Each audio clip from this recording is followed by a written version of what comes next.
maksudnya tidak muwajahah, tidak berhadapan, maksudnya berjauhan ya. Mungkin beda kota, yaitu beda provinsi, beda pulau misalnya, sehingga tidak mungkin bisa ada ijab qabul secara lisan. Nah, ini adalah fikih klasik ya, fikih klasik. Fikih di mana patokan kondisi umum di zaman itu di mana belum ada teknologi komunikasi dan informasi. Sebagaimana kita ketahui, walaupun saya nggak tahu sanadnya ya, pada waktu pertama kali telepon itu, pesawat telepon ya, masuk ke Arab, itu banyak orang yang mencak-mencak ya, orang Arab mencak-mencak. Katanya, ini bohong, ini dusta, ini mana ada orang bisa ngomong berjauhan, gitu. Nggak percaya, ada telepon tuh nggak percaya. Suaranya siapa ini? Bohong kamu nih. Dikira makhluk halus. Itu emang pernah terjadi begitu di awal-awal pesawat telepon masuk ke Saudi lagi. Nah, kemudian masuk lagi ke level berikutnya, ya kalau suara itu kan masih nggak jelas apakah betul dia, karena banyak orang suaranya sama. Maka sekarang muncul lagi yang baru, yaitu video call. Video call ini makin kesini makin meyakinkan bahwa betul-betul hampir tidak pernah terjadi video call itu ternyata orangnya nggak seperti yang dimaksudkan. Misalnya begini, misalnya sebelum akad jarak jauh itu dia ada rekan bisnis yang sudah saling tahu. Ya, misalnya walaupun teman dari Jakarta, tapi sudah punya nomor teleponnya, pernah ke rumahnya, pernah ke kantornya, pernah lihat pabriknya, kemudian buat akad bisnis. Nah, kalau pakai patokan ini kan harus tertulis karena jauh kan.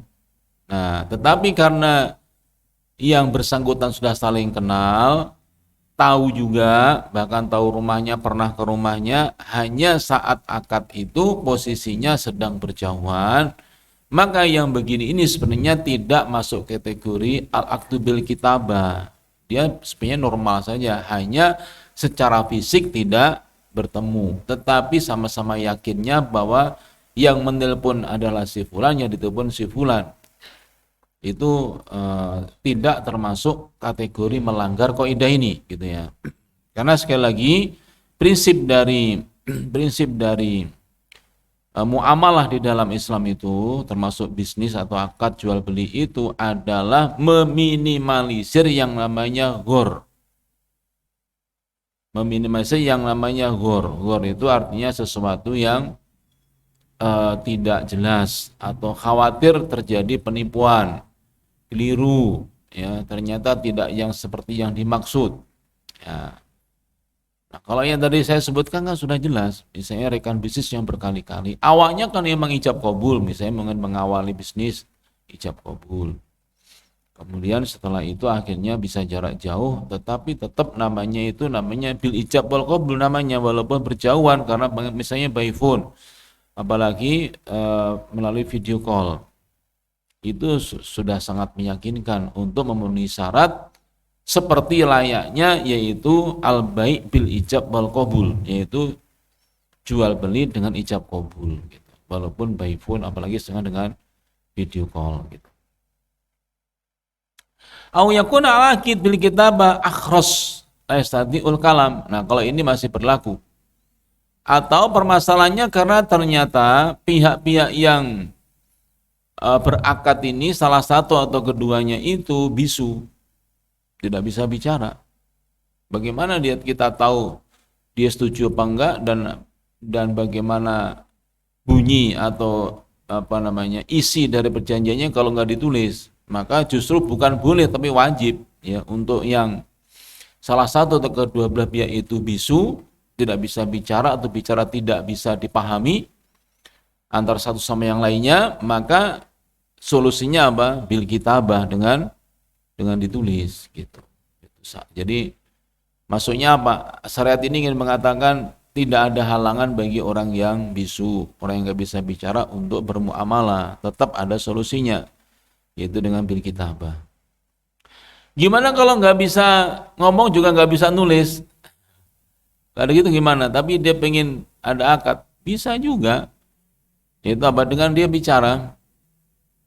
Salah satu kejadian yaitu perdamaian Hudaybiyah agreement ya, di waktu mau setahun sebelum Fatu Mekah itu kan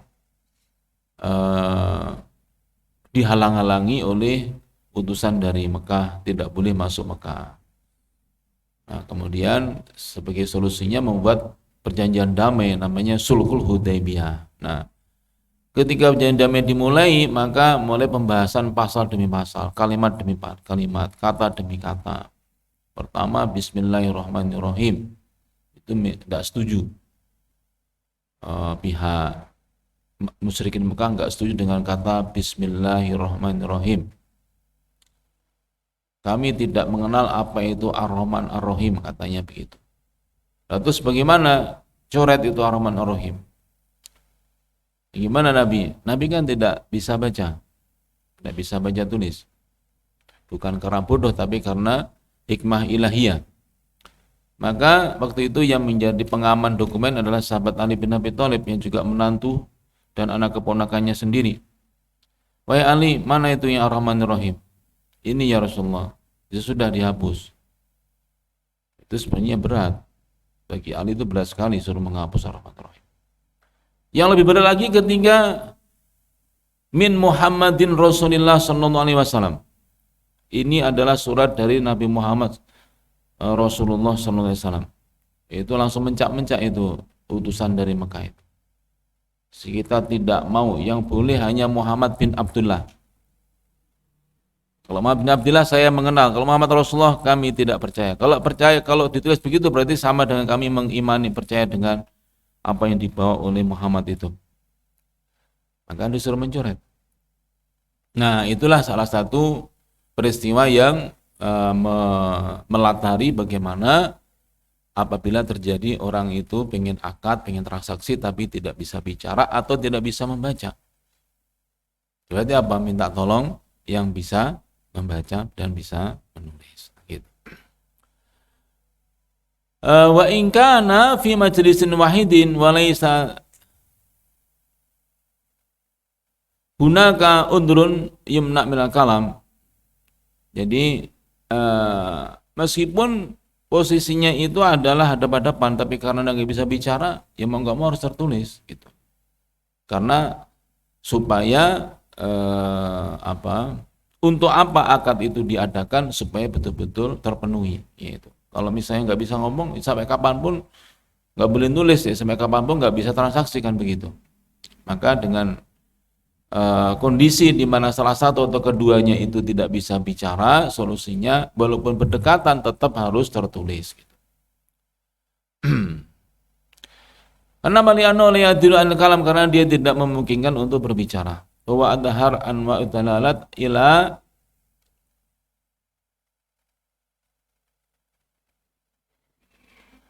ghairihi illa hinama yujad sababin hakikin yaktadi al-udul an al-afat ila ghairiha. Jadi akad jual beli itu harus menggunakan perkataan yang merupakan bentuk ungkapan yang paling jelas. Jadi yang paling jelas dari akad jual beli itu memang harus ngomong, bicara dengan lisannya sangat jelas itu bagaimana ya, kepada pihak lainnya, kecuali apabila ada alasan yang kuat yang mengharuskan akad dilakukan dengan selain daripada kata-kata. Ya, tadi contohnya ya, karena nggak mungkin, akhirnya dengan tertulisnya.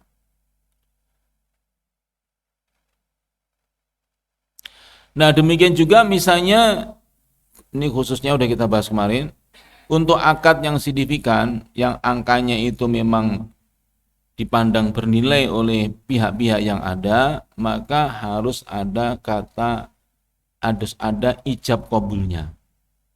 Ada ijab kabulnya.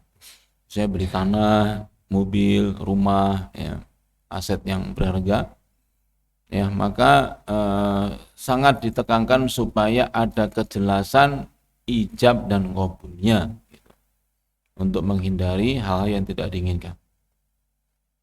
Itu bagian pertama. Jadi akad dengan tulisan itu berarti apa? Sifatnya bergantung kepada kondisinya. Yang paling ideal adalah bil kalam, yaitu dengan kita bicara, dengan langsung kita sampaikan secara lisan. Siapa yang menyerahkan, siapa yang menerima, itu supaya jelas dengan dihantarkan dengan kata-kata atau dengan bicara. Selanjutnya akdun biwasatati rasulin, yaitu akad dengan perantaraan utusan. Jadi bukan yang bersangkutan yang angkat, tapi ada orang yang diutus. Istilahnya apa? Mewakili. Sebenarnya bukan dia, tapi diwakilkan kepada yang lainnya. Wa kama yanaqidul aqdu bil alfat wal kitabah yanaqidu bi wasati rasulin min ahadil muta'aqitaini ila akhar. Sebagaimana sah atau boleh akad itu dengan perkataan dan juga dengan tulisan dengan syarat tertentu tadi, juga boleh atau sah akad itu apabila tidak yang bersangkutan yang melakukannya, tetapi dengan utusan. Baik salah satunya maupun dua-duanya, sama-sama utusannya atau salah satunya utusan, satunya yang bersangkutan. Itu boleh. Jadi misalnya apa? Di zaman Nabi itu pernah ada. Di zaman Nabi itu pernah ada salah satunya saja yang utusan. Yaitu ketika hijrah ke Habasyah, ke Ethiopia. Waktu itu ada sepasang suami istri yang ikut hijrah ke Habasyah. Namanya Ubaidillah bin Jahas, suaminya, istrinya namanya Romlah binti Abi Sufyan. Keduanya ikut berangkat hijrah ke Habasyah untuk yang kedua kali. Kan 2 kali hijrah ke Habasyah. Gelombang kedua maksudnya. Nah, sampai sana qadarullah ya, sampai sana itu suaminya kena fitnah. Namanya Ubaidillah bin Jahas kena fitnah. Fitnah dirinya sendiri maksudnya. Intinya ceritanya sangat panjang, intinya akhirnya dia murtad. Ubaidillah yang dulu asalnya Nasrani itu kembali ke Nasrani setelah sampai ke Habasyah, karena di sana adalah negeri Nasrani. Raja Najasyi pimpinannya atau presidennya lah gitu. Nah, setelah dia murtad itu, tidak lama dari itu dia meninggal dalam keadaan minum khamr. Gitu. Jadi meninggal dalam keadaan minum khamr dalam keadaan murtad. Maka menjadilah Romlah ini janda dalam keadaan hamil tua. Kemudian akhirnya melahirkan. Nama anaknya diberi nama Habibah, maka dia juga namanya Ummu Habibah. Nabi mendengar masalah itu, Nabi mendengar peristiwa itu yang sangat menyedihkan, yang sangat tragis, karena niat awal dari Mekah itu hijrah, menyelamatkan akidah, sampai sana malah murtad. Itu terjadi. Singkat kata, akhirnya waktu itu Nabi di Madinah, sudah hijrah di Madinah. Kemudian Nabi akhirnya berniat untuk menikahi Ummu Habibah ini, atau Romlah, putrinya Abu Sufyan, yang juga waktu itu masih belum beragama Islam. Nanti akhirnya Abu Sufyan juga masuk Islam. Jadi Romlah ini saudaranya Muawiyah bin Abi Sufyan. Nah, kemudian karena Nabi itu jauh di Madinah, sementara Romlah atau Ummu Habibah itu ada di Habasyah, maka Nabi mengirim utusan karena tidak mungkin meninggalkan Madinah karena punya urusan yang lebih penting sebagai pimpinan tertinggi. Akhirnya dikirimlah utusan dengan tujuan untuk menikahi Ummu Habibah. Yang menikah itu Nabi dan Ummu Habibah, tetapi yang datang itu adalah utusannya. Jadi itu hanya mewakili saja. Itulah pernikahan pertama jarak jauh di dalam Islam, yaitu pernikahan Nabi dengan Ummu Habibah. Nabi di Madinah, Ummu Habibah di Habasyah.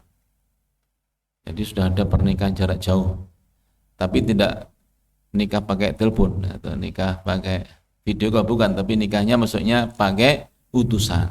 Jarak jauh tapi sebenarnya dekat. Karena apa? Karena yang menjadi utusannya ya ada di hadapannya, di majelisnya waktu akad nikah atau ijab qabul itu. Bahkan dalam riwayat yang lainnya disebutkan Raja Najasyi itu ikut dalam majelis itu waktu itu, ya, dan juga memberikan hadiah kepada baginda Rasulullah SAW. Sehingga ada dua hukum fikih terkait Habasyah itu. Yang pertama, pernikahan jarak jauh itu terjadi, hukumnya boleh maksudnya, karena Nabi melakukannya. Dan yang kedua adalah saat pada akhirnya Raja Najasyi itu meninggal dunia, Nabi mendengar juga ketika masih di Madinah. Maka Nabi kemudian melakukan sholat ghaib untuk Raja Najasyi. Itu sholat ghaib pertama kali di dunia Islam adalah sholat ghaibnya untuk mensolati sama Raja Najasyi yang dipastikan sudah masuk Islam itu. Masya Allah ya. Tapi jangan bayangkan itu, rajanya masuk Islam, yang hijrah itu malah murtad. Itulah namanya hidayah dari Allah kayak gitu. Makanya hidayah itu mahalnya tidak bisa dibandingkan dengan apapun ya. Itu kisahnya malah lebih ngeri lagi, karena Ummu Habibah ini kan setelah ditinggal mati oleh suaminya yang murtad itu, dan sudah menikah dengan Nabi tapi masih tetap berada di Habasyah, itu dia adalah daiyah yang militannya luar biasa, mendakwahkan tauhid di sana itu luar biasa, dikenal luas oleh sahabat-sahabat yang ikut hijrah ke Habasyah. Peristiwa murtadnya itu betul-betul Ummu Habibah itu dapat karomah ya, bahasa kita misalkan mungkin kayak wali. Karena apa? Karena dia itu bermimpi suaminya itu ngomong begini-begini, wahai Romlah, saya dulu ada Nasrani, sekarang saya hijrah ke sini sebagai seorang Muslim. Di sini saya menemukan kedamaian negara Nasrani, maka saya ingin kembali ke agama Nasrani. Jadi redaksinya itu sampai digambarkan dalam hadis itu, redaksi yang ada di mimpi itu, mimpi bagaimana suaminya ngomong ke dirinya itu kan malam. Esok paginya itu suaminya ngomong ke istrinya itu dengan redaksi yang persis sama dengan yang di mimpi itu. Itu namanya sudah sudah karomah ya kalau bahasa sekarang. Di Ummu Habibah itu seperti itu. Kedekatannya dengan Allah membuat dia itu mendapatkan privilege yang tidak didapatkan oleh kepada sembarang di antara hambanya gitu. Nah, dua itu. Jadi pernikahan jarak jauh dan sholat gaib. Nah, pernikahan jarak jauh itulah yang masuk kategori al-aqdu biwasitati rasulin, yaitu akad dengan perantaraan utusan. Ini boleh. Maksudnya sah ya. Tidak mengapa. Syaratnya apa? Orang yang menerima utusan harus mengucapkan qabul setelah pesan disampaikan kepadanya.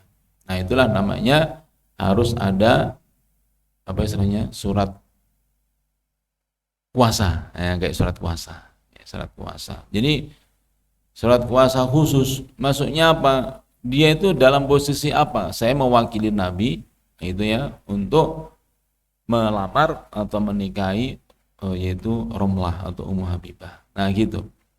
Jadi ini surat kuasa khusus itu sudah ada sejak zaman Nabi, sudah ada dalam dunia pengacaraan dunia hukum itu ada. Karena kalau nggak gitu nanti bahaya, nggak jelas ini orang datang ini sebagai apa, mau melamar langsung apakah mewakili Nabi, itu harus ada kejelasannya, itu ada.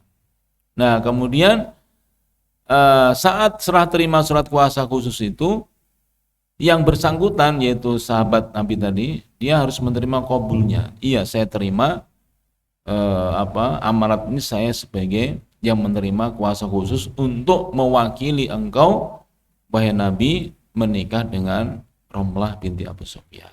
Ya kayak begitu. Jadi Masya Allah ya, ini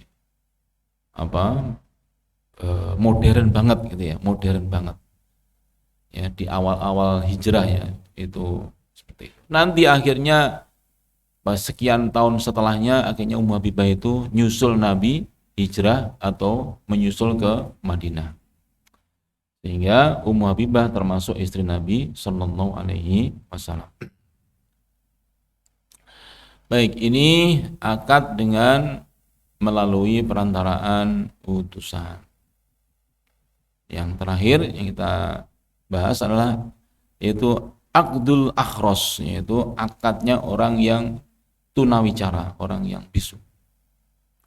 Wa kadzalika yan'idu bil isyarati al ma'rufati min al akhrasi li anna isyaratahu al mu'biratu amma fi nafsihi kan nutqi bil lisan. Jadi sebagaimana yang lain sah dari dengan ucapan sah, dengan tulisan sah, dengan utusan juga sah, boleh maksudnya, maka boleh juga atau sah juga yaitu akad cukup menggunakan isyarat. Yang isyarat itu dikenal dari orang yang, ya kalau sekarang apa istilahnya itu ya, ada kan itu ilmunya apa namanya itu. Kalau di televisi kan banyak itu ya, misalnya dengan gerakan-gerakan apa itu, apa bahasa isyarat itu menjadi paham orang itu maksudnya apa, setuju, menerima, tidak menerima ya, itu bisa dipahami oleh bahasa isyarat sendiri. Yang mana isyarat tersebut yaitu disetarakan dengan kan nutqi bil lisan, seperti bicara dengan lisan, sawa'un bisawain, sehingga hukumnya juga sama, dihukumi sama. Wa yujuzul akhras ay ya'qida bil kitabah badalan al isyarah. Kalau misalnya isyarat itu masih ada unsur keraguan atau khawatir terjadi salah paham tentang maksud isyarat tersebut, maka yang bisu itu bisa mengganti bukan dengan isyarat tetapi dengan kitabah, dengan tulisan, seperti balik ke yang awal tadi gitu ya. Idza kana ya'riful kitabah, tentu saya kalau yang bersangkutan memahami atau bisa menulis. Wa mastaratahu ba'dul fuqaha min al-tizami al-fadin muayyanatin lam yujzu bima qalu kitabun wala sunnah. Adapun kalau ada ulama, ini beliau ya, saya Sabik yang berpendapat, kalau misalnya ada ulama yang mempersyaratkan ya menggunakan kalimat tertentu ya, padahal itu orangnya itu bisu gitu, maka ini beliau katakan ini adalah pendapat tentang kutip pendapat pribadi ahli fikih tersebut. Tapi kalau dikembalikan ke Quran Sunnah itu sumbernya tidak bisa dipertanggungjawabkan.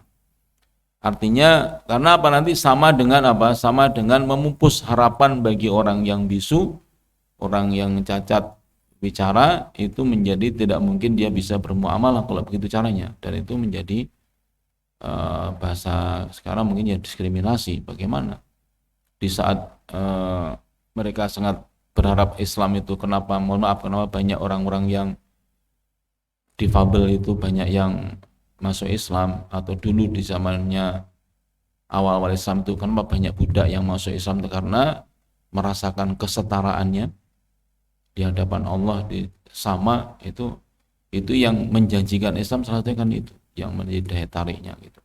Kemudian kalau orang yang hanya karena dia tunawicara kemudian dia dibatasi tidak bisa bertransaksi atau akad, ini kan jadi bertolak belakang dengan spirit besar dalam Islam, yaitu menegakkan persamaan manusia di hadapan Tuhannya, di hadapan Allah Subhanahu wa taala. Ya, saya kira itu Ibu sekalian yang bisa saya sampaikan. Mungkin ada yang mau ditanyakan atau mau ditambahkan, boleh, silakan. Monggo.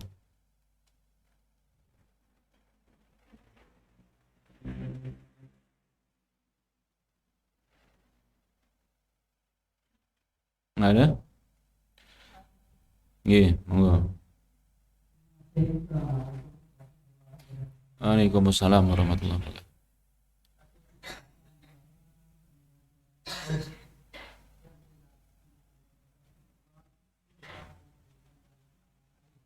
Nggih.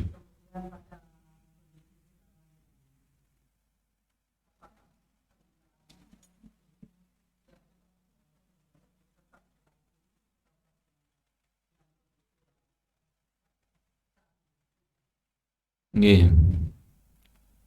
Ya, tentu saja karena mendapatkan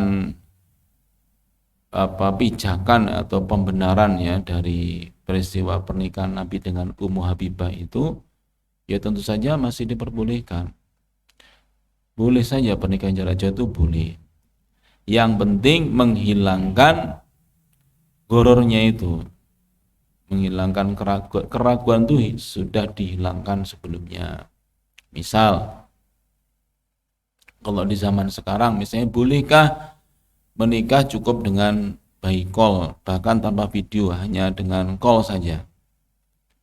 Itu prinsipnya, bisakah pihak-pihak yang bersangkutan yang terkait itu memastikan bahwa memang itu betul-betul tidak ada penipuan, tidak ada duplikasi misalnya, tidak ada. Yang penting semuanya itu dipastikan aman, maka boleh. Contohnya bagaimana? Contohnya kedua mempelai sebelumnya sudah kenal, ya, sudah juga punya nomor teleponnya masing-masing, sudah pernah ketemu wajah juga, sudah ketemu juga dengan masing-masing orang tuanya, sudah tahu juga saudara-saudaranya. Tetapi ternyata misalnya pas hari hanya mau akad nikah itu tiba-tiba dia harus menjalankan tugas yang nggak bisa ditinggal, harus pergi ke luar kota jauh, apalagi misalnya ke luar negeri misalnya ada sesuatu begitu. Kan semuanya sudah jelas kan? Berarti sudah jelas semuanya. Tinggal proses akad nikahnya itu yang terhalang karena tidak ada di hadapannya. Nah, maka kalau seperti itu, maka kemudian menjadi boleh. Kenapa ulama itu ada yang cukup istilahnya itu keras, melarang yang begitu? Itu bukan karena keras, tetapi untuk memastikan bahwa semuanya baik-baik saja. Jangan sampai nanti ternyata kadung dieksekusi ternyata itu ada unsur penipuannya, kan gitu saja. Jadi tidak ada batasan yang yang pasti bahwa pakai telepon itu pasti mudorot, pasti nggak boleh, pasti menimbulkan masalah, nggak bisa begitu, karena harus melihat kondisi masing-masing. Jadi semua harus ditanyakan secara lengkap bahwa ini udah tidak ada keraguan, memang dialah orangnya, misalnya begitu. Atau yang kedua sekarang yang lebih modern lagi, yaitu dengan video call. Video call itu lebih meyakinkan, walaupun juga ada teknologi yang kapan tuh rame di zamannya Obama di akhir jabatannya sebelum Donald Trump itu, ternyata sekarang ada teknologi manipulasi video, bahkan dengan suaranya persis sama dengan Obama, ternyata itu bukan Obama, itu misalnya ada. Tetapi itu kan tidak live, itu kan rekaman, maksudnya di-share untuk rekaman untuk mempengaruhi opini publik. Kalau video call kan nggak bisa, kan live, kan langsung. Misalnya coba lihat kamu sekarang lagi di mana, coba diaktifkan Google Map-nya, betulkah kamu mengaku di situ? Misalnya dia bilang saya lagi di Amerika, coba Google Map-nya ternyata di Eropa, berarti udah bohong kan? Ya, berarti itu nggak benar, nggak boleh. Tapi kalau udah terkonfirmasi Google Map-nya oke, nomor teleponnya juga sama, orangnya kita video call juga, berarti kan sudah nggak ada lagi keraguan sama sekali, memang itulah orangnya. Nah ketika itu berarti ya sudah nggak ada masalah, menjadi boleh secara syariat, sudah disamakan seperti dia itu berhadapan-hadapan untuk siap hijab dan qabul walaupun fisiknya itu berjauhan. Ngeten nggih? Wallahu a'lam bishawab. Nggih, monggo.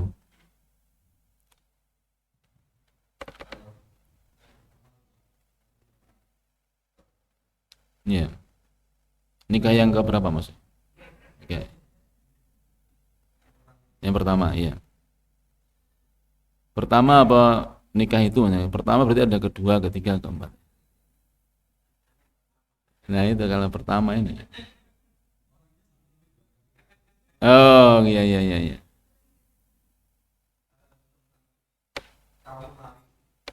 Wah itu yang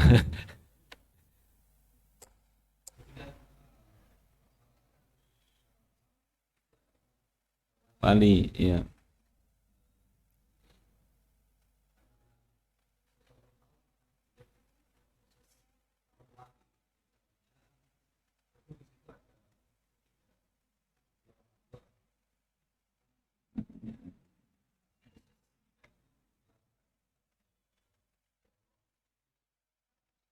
Tapi tetap pakai wali lain apa tanpa wali menikahnya.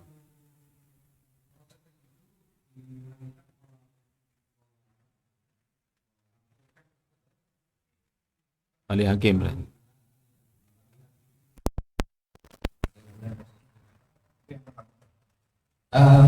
Tentu meskipun tidak terlihat tapi itu banyak terjadi. Kemudian yang kedua, Ustaz, yang sempat saya sampaikan apa namanya di tentang perangkat transaksi, yaitu tentang perbankan. Ya.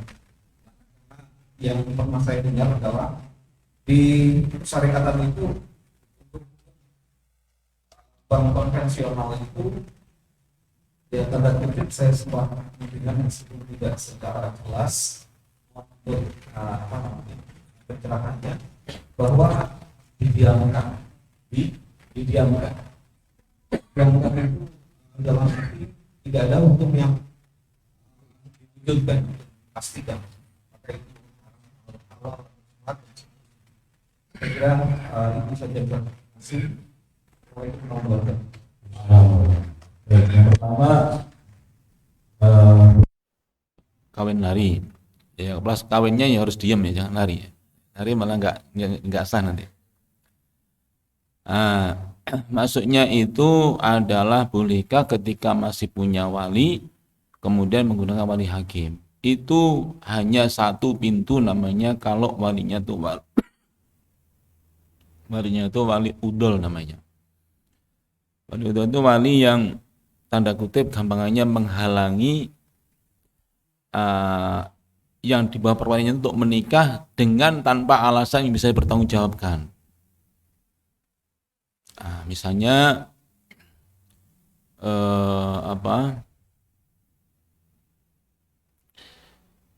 hanya ingin menuruti maunya walinya, padahal secara syariat memenuhi syarat suami istri calon kedua mempelai itu memenuhi syarat secara syariat nggak ada masalah. Misalnya gampangannya misalnya yang lakinya ya soleh, perempuannya solihah, juga bisa sudah punya komitmen untuk menafkahi. Pokoknya nggak ada persyaratan yang tidak terpenuhi gitu. Tetapi walinya ini mungkin punya tujuan yang lain atau mungkin ada like and dislike sehingga akhirnya setiap mengajukan untuk menikah selalu gagal. Makanya begini walinya itu sebenarnya dia berdosa. Dia berdosa. Berdosa dalam arti apa? Dalam arti dia namanya walinya wali udol, wali yang malah menghalangi sunnah Nabi itu sendiri. Harusnya malah didukung, malah kemudian dihalangi. Itu yang menjadikan boleh menjadi wali hakim. Nah, tapi kalau dibalik nggak bisa. Misalnya begini, misalnya si wali itu mempunyai pertimbangan cari yang baik agamanya. Terus kemudian si perempuannya ini malah memilih, bahkan misalnya itu dia kadung senang dengan temennya yang tidak beragama Islam. Kemudian dia nekat kawin lari. Yang salah siapa? Yang salah ya anaknya dong gitu. Jadi makanya harus dilihat dulu kasusnya apa. Nah, tetapi yang namanya wali udol itu maksudnya wali yang menghalangi yang di bawah perwaliannya untuk menikah, pada secara syariat dia itu memenuhi syarat dua-duanya. Itu boleh nekat. Nah, gitu. Kalau itu boleh nekat. Karena kalau sampai wali itu dikira punya kuasa penuh, itu juga kekeliruan. Memang wali itu punya kuasa, tetapi dia tidak, bukannya nggak ada batasannya, ada batasannya ya syariat. Dia nggak boleh karena kekuasaan sebagai wali sampai dia mentang-mentang sampai dia melanggar syariat, itu nggak boleh, dia berdosa, namanya wali udol. Kayak begitu wali hakim solusinya gitu. Itu ya, jadi tergantung permasalahannya apa yang kawin lari tadi itu. Tapi kalau baik-baik saja ya boleh, kalau nggak baik-baik saja berarti yang benar walinya gitu. Melarangnya tadi udah benar berarti gitu.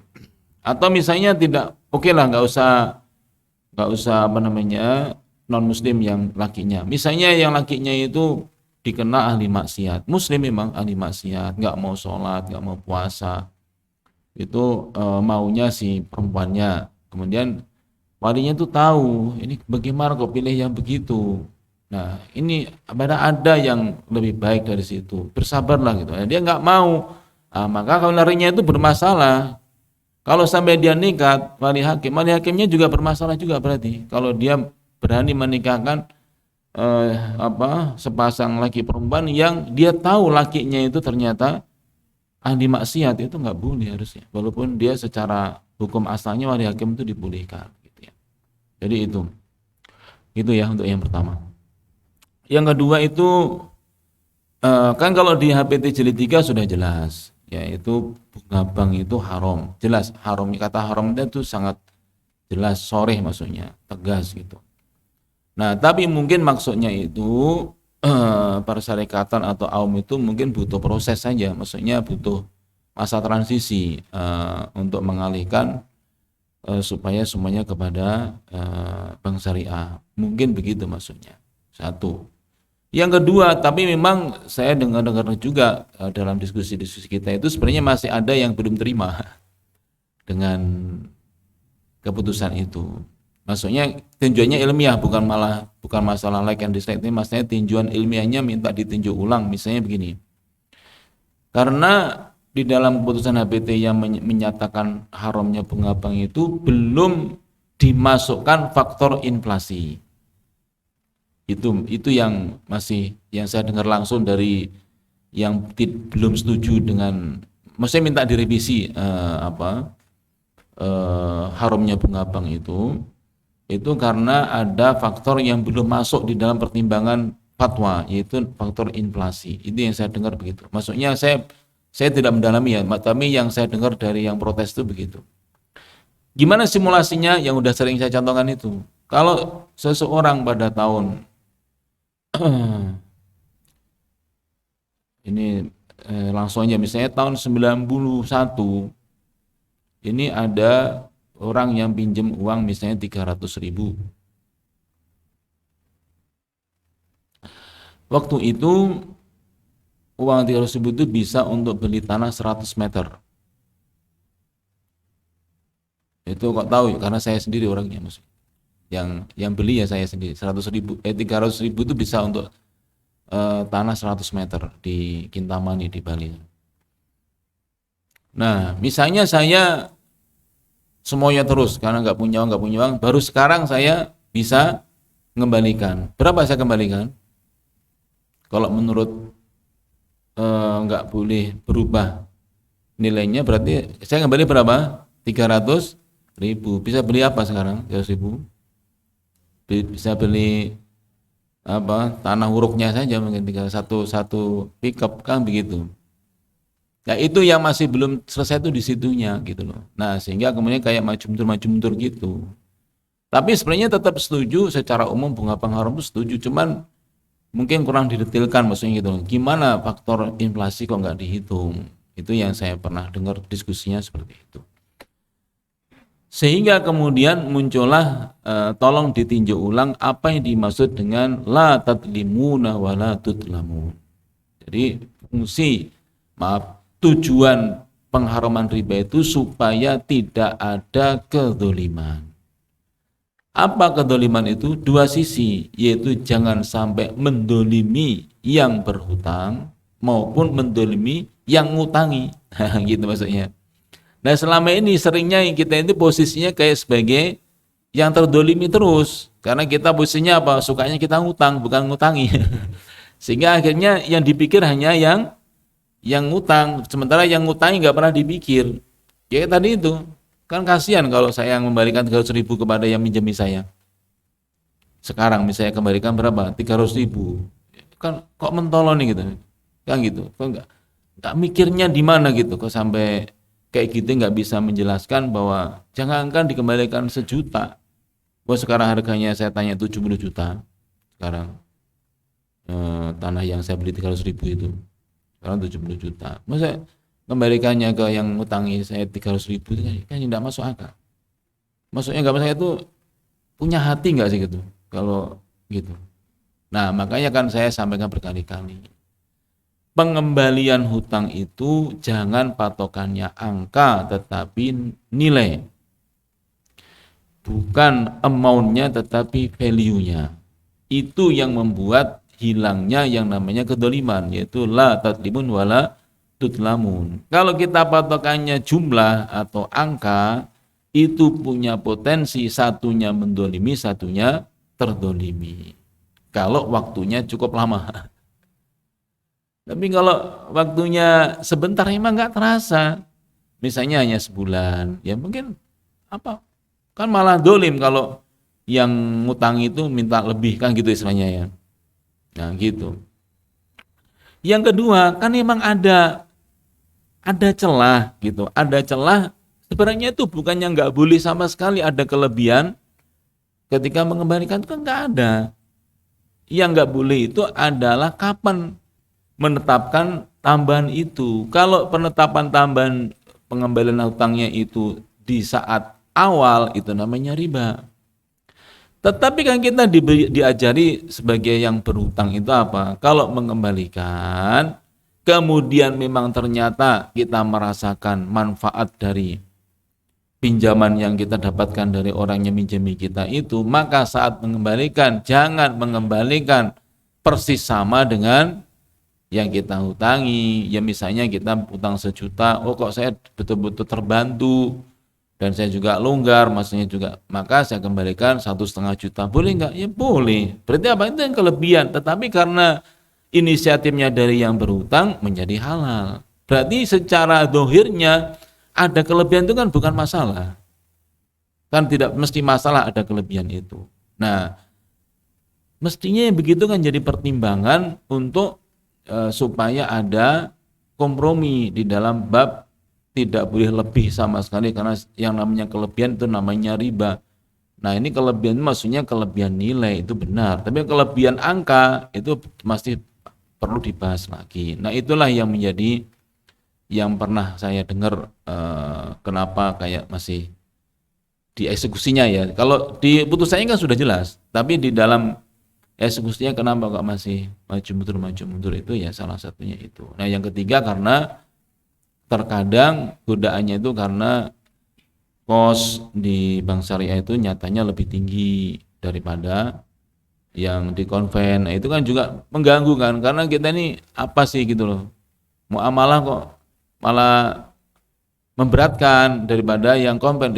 Tujuan syariat kan harusnya lebih memudahkan atau meringankan, loh kok malah berat. Jadi memang gangguannya masih ada beberapa gangguan yang membuat tanda kutip masih nyaman dengan.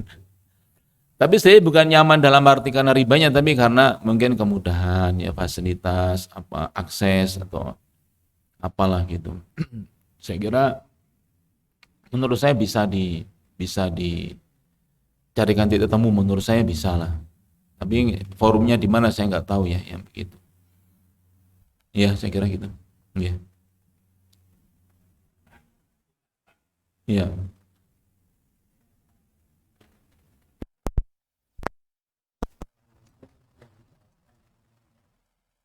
Ya. Seru ini yang baik, kan nggak punya utang. Iya. Yang nabi itu lagi ada lima dia tersenyum. Ya betul. Kalau punya utang itu yang memang masih masyarakat kita belum lepas dari kan uangnya masih di. Ya. Kalau itu langsung haram ya berjerumus semua Indonesia, neraka semua. Iya. Neraka semua. Ini menurut saya ya, kalau yang punya kepentingan dengan itu jangan bicara itu. Ya. Jadi jangan kita mengharapkan bank ya, jangan karena kita bisa ya, yang sekarang ini kita dalam sosial soleh ya. Kemudian orang datang ke bank itu dengan sadar, bahkan saya itu antara lebih karena perjanjiannya sih kita jangan kalau pinjam itu sampai bisa nyaur kilo hasilnya yang sampai untuk nyaur itu cukup nggak, sisanya untuk anaknya sekolahnya tidak langsung mau Pak. Setelah dia hasilnya jelas nyaur ada mengembalikan atas sisanya masih tanda-tanda indikator. Kalau itu sudah berlaku kok tidak bisa nyicil berarti yang hutang itu milik. Itu caranya itu. Jadi menurut saya bagus banget. Malah yang syariah itu cuma cap menurut saya. Lebih kecil dari konvensional. Makanya ekonomi syariah kok saya masih belum mau menerima itu. Jujur itu sudah syariah. Ya penting kan.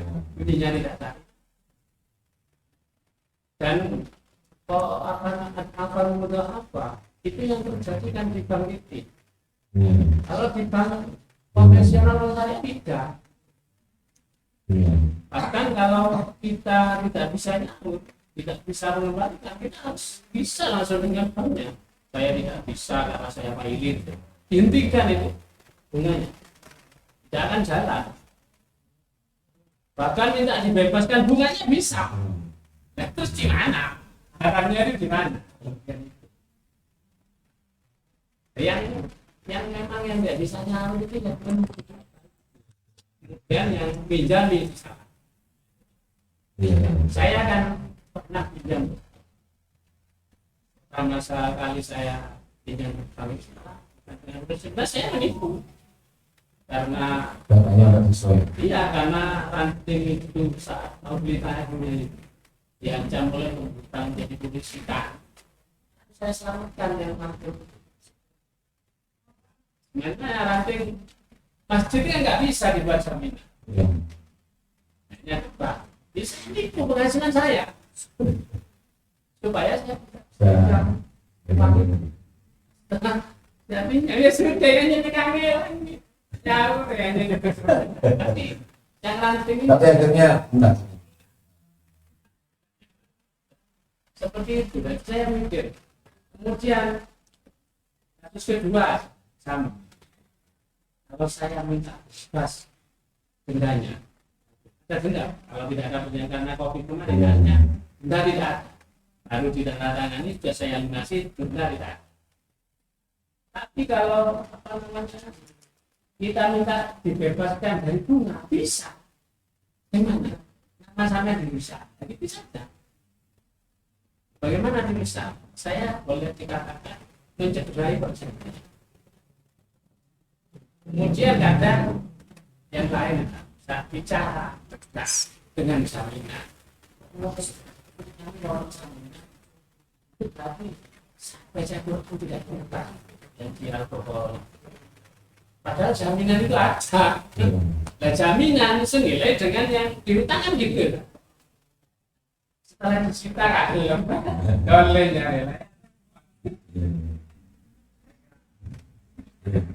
Ya. Jadi emang yang itu emang betul kan, bahwa di kita sendiri ya yang sudah HPP-nya sudah kita memang di kitanya juga masih terus ingin mendiskusikan promotor maksudnya ya. Tapi memang pengalaman-pengalaman ya itu mestinya tergantung dengan ilmu. Ya kalau tahu ilmunya itu sebenarnya tidak sekejam yang dibayangkan. Ya, saya juga pernah belajar bagaimana kalau uang prestasi di bank itu. Itu sebenarnya itu kalau, tapi ini enggak tidak. Ya, saya matikan aja. Jadi sebenarnya bank itu ada klausul yang tanda kutip disembunyikan ya. Yaitu apa? intinya itu nasabah peminjam selama dia namanya punya goodwill, etikat baik untuk melunasi, maka dia nggak bisa diapa-apain. Nggak bisa diapa-apain. Mau di penjara nggak bisa, disita nggak bisa. Yang penting dia punya goodwill, etikat baik untuk melunasi. Nah, etikat baik itu ada tandanya. Misalnya gini, kalau misalnya cicilannya itu 5 juta per bulan, tiba-tiba dia gagal nyicil. Dia itu nyicil 50.000 itu sudah tidak bisa diapa-apakan. Tiap bulan 50.000, 60.000, 60.000 itu dianggap bukti dia punya etikat baik untuk nyicil, cuma tidak mampu. Maksudnya karena situasi sehingga dia nggak mampu. Itu sudah tidak bisa diapa-apain. Tidak bisa diapa-apain. Artinya itu longgar sekali sebenarnya, Bang Komben, itu sangat longgar. Tetapi namanya mereka kan nggak mau risiko besar, makanya dia penampilannya pokoknya kalau nganu sita, enggak, itu sebenarnya ancaman, bukan kenyataan. Tapi kalau emang kita nol sama sekali nggak mau nyicil, misalnya dari mau menyicil tiba-tiba jadi nol selama 6 bulan, berarti kan dia disebut nggak punya etikat baik. Nah, itu baru berjalan itu tahap berikutnya itu dengan diancam sita, lelang dan sebagainya itu. Nah, kalau dari aspek yang begitu-begitu, ya harus kita akui Bang Komen itu sebenarnya baik-baik saja. Dari sisi itu ya, maksudnya itu baik-baik saja. Yang jadi masalah itu hanya satu saja, menetapkan keuntungan di depan sebelum proses muamalah itu terjadi. Itu saja yang jadi catatannya secara syariat, hanya itu saja, karena menetapkan sesuatu di depan itulah yang menjadi permasalahannya. Itu dibantah lagi sama yang bantahnya begini. Apakah memang salah menetapkan di depan itu, apakah murni salah? Kalau kita murni salah ya susah jawabannya. Contohnya apa? Bagaimana kita itu punya perusahaan. Ini ngobrol aja, saya enggak, ini bukan fatwa, ini ngobrol saja. Bagaimana kita itu punya perusahaan misalnya, kan punya karyawan misalnya 100. Nah kan penghasilan kita nggak tetap, namanya bisnis kan naik turun naik turun naik turun. Logikanya kalau pakai teori nggak boleh menetapkan sesuatu di depan, berarti gaji juga harus nggak jelas terus, iya kan? Karena nanti pas rendah ya dibayarnya rendah, pas tinggi. Tapi kenapa kok gaji itu gaji tetap tiap bulan sekian? Itu kan namanya menetapkan sesuatu yang penghasilannya belum jelas, pengeluarannya jelas. Apa itu enggak namanya istilahnya dului kerso, apa istilahnya apa? Dului kerso itu apa ya? Begitulah pokoknya. Mendahului yang belum jelas tapi sudah ditetapkan gitu loh. Apalagi ada kenaikan gaji berkala. Naiknya udah dipastikan 2 tahun sekali naik. Pada perusahaannya jatuh bangun, kan maksudnya itu kadang-kadang untungnya bisa, kadang malah bangkrut. Itu bagaimana itu? Nah, memang masih menyisakan hal-hal yang perlu didiskusikan secara lebih kritis lagi, memang iya gitu. Tetapi khusus untuk tema itu tadi memang persyarikatan sudah mengambil keputusan, yaitu apa? Bunga bank itu dengan definisi seperti itu memang haram. Cuman eksekusinya memang perlu yang sebijak mungkin gitu loh, maksudnya kira-kira bagaimana gitu.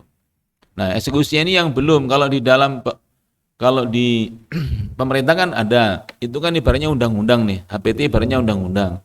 Kan perlu ada peraturan pelaksanaannya, peraturan pemerintah. Nanti ada SK Dirjen apa, ada direktur. Nah, baru itulah ketahuan bagaimana tahap demi tahapannya itu. Nah, saya tahu memang belum ada itu. Masih unggul, masih baru sifatnya fatwa murni, belum ada. Terus tahapan pelaksananya bagaimana itu setahu saya memang belum, sehingga ya akhirnya masih terus jadi diskusi karena iya memang itu sudah merupakan keputusan ya, fatwa kan sudah diratifikasi ya, ya harusnya kita tinggal bagaimana merealisasikannya kan begitu. Gitu ya saya kira. Cekap nggih. Ibu ada mau ditambahkan? Cukup Bu ya.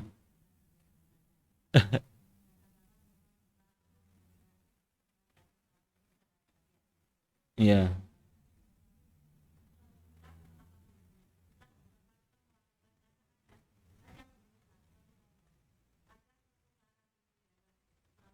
Iya. Iya. Iya. Iya. Iya. Iya. Iya. Iya. Iya. Iya.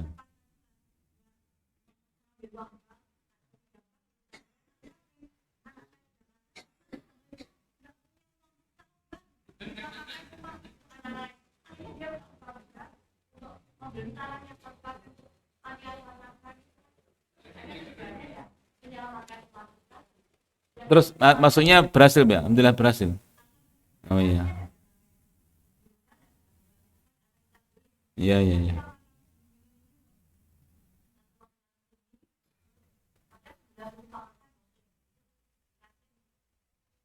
Iya, iya. Iya. Iya.